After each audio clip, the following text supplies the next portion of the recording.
Hi అండి, welcome to my channel Swapna recipe. ఈరోజు మన వంట కొరమేను కర్రీ. మా ఇంట్లో మేము కొరమేను కర్రీ ఎలా వండుకుంటామో ఆ పద్ధతి తయారీ విధానం చెప్తాను. 1.5 కేజీ కొరమేను చేప శుభ్రంగా కడిగి కట్ చేసాము. 150 గ్రాముల చింతపండు తీసుకున్నాము. శుభ్రంగా కడిగి నానబెట్టుకోవాలి. తర్వాత స్టవ్ పైన ఒక గ్రిల్ పెట్టుకొని ఒక 3 ఆనియన్స్, మీడియం సైజ్ ఆనియన్స్ తీసుకొని గ్రిల్ పైన వేసేసి ఈ ఆనియన్స్ పై పొట్టంతా కాలిపోయే వరకు కాసేపు కాల్చుకోవాలి. పక్కన పెట్టేసి బాగా చల్లారనివ్వాలి. తర్వాత 1 స్పూను మెంతులు, 1.5 స్పూను జీలకర్ర, 3 ఎలాచి, 4 లవంగాలు, 2 చెక్క పొలుకులు, 1 టేబుల్ స్పూన్ ధనియాలు తీసుకొని బాండల్లో వేసేసి సన్న మంట మీద దోరగా వేయించుకోవాలి. ఈ మసాలా పౌడర్ వల్లే కర్రీ చాలా టేస్ట్గా ఉంటుంది. ఇప్పుడు ఇవి వేగాయి. స్టవ్ మీద నుంచి దించి ప్లేట్లో వేసేసి బాగా చల్లారబెట్టుకోవాలి. ముందుగా మనము కాల్చి పక్కన ఉంచిన ఆనియన్స్ని నీళ్ళల్లో వేసేసి పై పొట్టంతా తీసేసుకోవాలి. మసి అంతా పోయే వరకు తీసేసి వాటర్లో వేయడం వల్ల నీట్గా వచ్చేస్తుంది.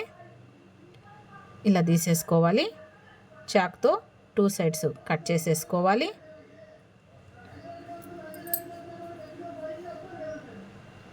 ఇలా చేసుకోవాలి. తర్వాత ముందుగా మనము వేపి పక్కనుంచిన ధనియాలు, జీలకర్ర, చెక్క, లవంగ మిక్సీలో వేసేసి పౌడర్ చేసుకోవాలి. ఈ పౌడర్ వల్లే కర్రీకి చాలా టేస్ట్ వస్తుంది. ఈ విధంగా మిక్సీ చేసుకోవాలి. తర్వాత 1 వెల్లుల్లి గడ్డ ఇలా కాల్చుకోవాలి. పై పొట్టంతా శుభ్రంగా కడిగేసి ఇలా పాయలు వలిచి మిక్సీలో వేసేసి కాల్చిన ఎర్రగడ్డ ముక్కలు కూడా వేసేసి 1 ఇంచి అల్లము చెక్కు తీసి శుభ్రంగా కడిగి సన్న ముక్కలు కట్ చేసి వేసేసి మిక్సీ చేసుకోవాలి. మిక్సీలో ఈ విధంగా పేస్ట్ చేసుకోవాలి. ఇలా పేస్ట్ చేసుకోవాలి. తర్వాత 2 మీడియం సైజ్ ఆనియన్స్ సన్నగా నేరుగా కట్ చేసుకోవాలి. చాలా బాగుంటుంది ఫ్రెండ్స్ ఈ కర్రీ. ఇలా కట్ చేసుకోవాలి. 4 పచ్చిమిరపకాయలు కూడా నేరుగా కట్ చేసుకోవాలి. తర్వాత స్టవ్ పైన ఒక వెడల్పాటి దబర పెట్టుకోవాలి. తగినంత ఆయిల్ వేసుకోవాలి. ఈ కర్రీకి ఆయిల్ కొద్దిగా ఎక్కువ పడుతుంది. 1 అర స్పూన్ మెంతులు, 1 అర స్పూన్ జీలకర్ర వేసేసి చిటపట్లాడిన తర్వాత 1 చెక్క పొలుకు, 2 లవంగాలు వేసేసి సన్నగా నేరుగా కట్ చేసిన ఆనియన్ ముక్కలు వేసేసి పచ్చివాసన పోయే వరకు కాసేపు వేగనిచ్చి 4 పచ్చిమిరపకాయలు నేరుగా చీల్చాము. ఆ పచ్చిమిరపకాయ ముక్కలు కూడా వేసేసి కాసేపు వేగనివ్వాలి. చాలా బాగుంటుంది ఫ్రెండ్స్ ఈ కర్రీ. పచ్చివాసన పోయిన తర్వాత ముందుగా మనము మిక్సీ చేసి పక్కనుంచిన ఆనియన్ పేస్ట్ కూడా వేసేసి కాసేపు వేగనివ్వాలి. చాలా సూపర్గా ఉంటుంది ఫ్రెండ్స్ ఈ కర్రీ. తర్వాత 1 అర స్పూను పసుపు వేసుకోవాలి. తర్వాత 3 స్పూన్లు కారం వేసుకోవాలి. తగినంత ఉప్పు వేసుకోవాలి. ఆయిల్ బాగా పైకి తేలే వరకు సన్న మంట మీద బాగా ఉడికించుకోవాలి. ఇలా ఆయిల్ బాగా పైకి తేలిన తర్వాత నానబెట్టిన చింతపండుని బాగా మెత్తగా పిసికేసి రసం తీసి వేసేసి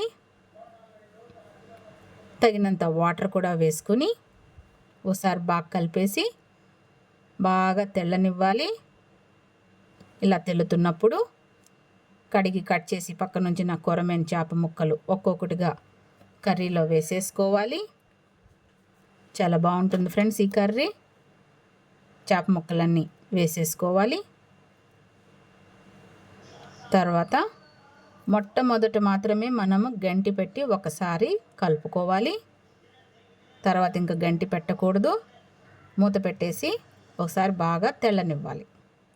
ఇలా తెల్లుతున్నప్పుడు ఒకసారి బాగా గుడ్డతోటి ఇలా కదుపుకోవాలి.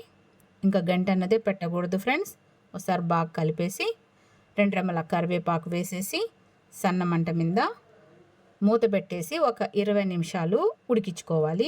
మధ్యలో మూత తీసి కేవలం గుడ్డతో పట్టుకొని మాత్రమే కదుపుకుంటూ కర్రీ ఉడికించుకోవాలి. ఇప్పుడు ఈ కర్రీ రెడీ అయింది ఫ్రెండ్స్. దించే ముందుగా మనం రెడీ చేసి పక్కన ఉంచిన మసాలా పౌడరు ఒక 2 స్పూన్లు వేసేసి